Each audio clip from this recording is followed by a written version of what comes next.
Right now, talking a little bit about being removed from the DHS Secretary Kristi Noem's office.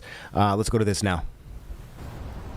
What they're doing to farm workers, to cooks, to day laborers out in the Los Angeles community and throughout California and throughout the country. We will hold this administration accountable. And we'll have more to say. We'll have more to say in the coming days. Let me say just briefly in Spanish as well. Soy el senador Alex Padilla y estuve aquí porque tuve una junta para recibir más información de los representantes de la administración, especialmente porque desde el principio del término de Donald Trump y especialmente esta última semana por lo que ha ocurrido aquí en la región de Los Ángeles, hemos pedido más información para entender las pólizas, las estrategias de la administración.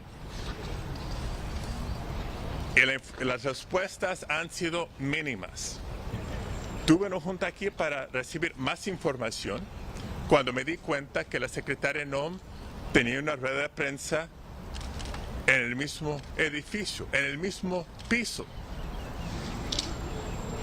Calmamente fui a escuchar para ver si podría aprender algo nuevo sobre los esfuerzos y las acciones del departamento. A un punto de la rueda de prensa, traté de hacer una pregunta. Muy calmado, todo tranquilo, tuve una pregunta y casi inmediatamente los agentes me sacaron, me forzaron de la sala. Primero me hicieron hincar, después completamente al piso me pusieron esposas. No me arrestaron, no me detenieron. Pero All right, we'll give you a little context as he speaks Spanish right now. Once he goes back to English, we'll go back to this. But we did bring you this on WCNC Plus Live Impact News a little bit earlier when the senator who is speaking right now was forcibly removed from a news conference in L.A. This happened earlier today. We did bring you this here on Impact News.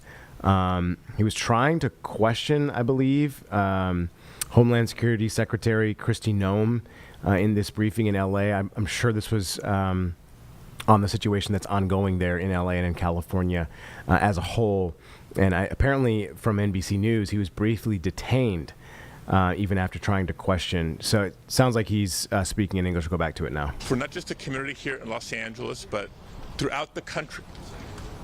Because there is a lot of concern, there is a lot of tension, there is a lot of anxiety, and a lot of people are beginning to make plans for what they may or may not do come this Saturday.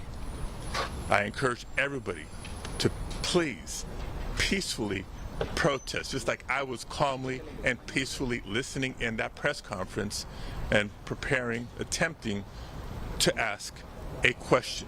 No violence, no vandalism. Please continue peacefully protesting, and that's all I will have to say today. Thank you very much. Can you give us any insight what you and the secretary said afterwards? Come in and do that. You disrupted. So the senator did touch on Saturday's day of protest that we obviously will be monitoring here inside the Impact News studio for you.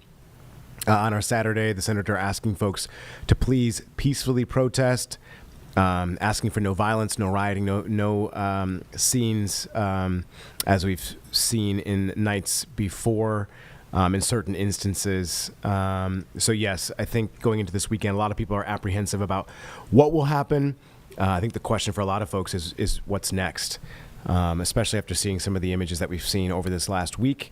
With the National Guard, the Marines being on the ground in L.A., in civilian communities. It's really been a striking sight to see, and really reminds me of what happened in 2020 with George Floyd, some of the protests at that time.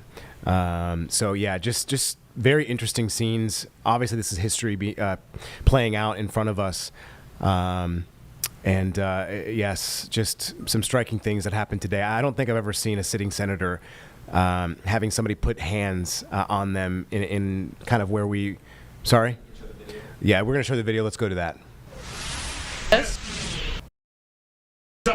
Also, I want to talk specifically to the rioters and to the politicians in Los Angeles. A half a dozen violent criminals that you're rotating on your I also want to talk about specific. the secretary, because the fact of the matter is a half a dozen violent criminals that you're rotating on your I also want to talk about specifically that those individuals who are.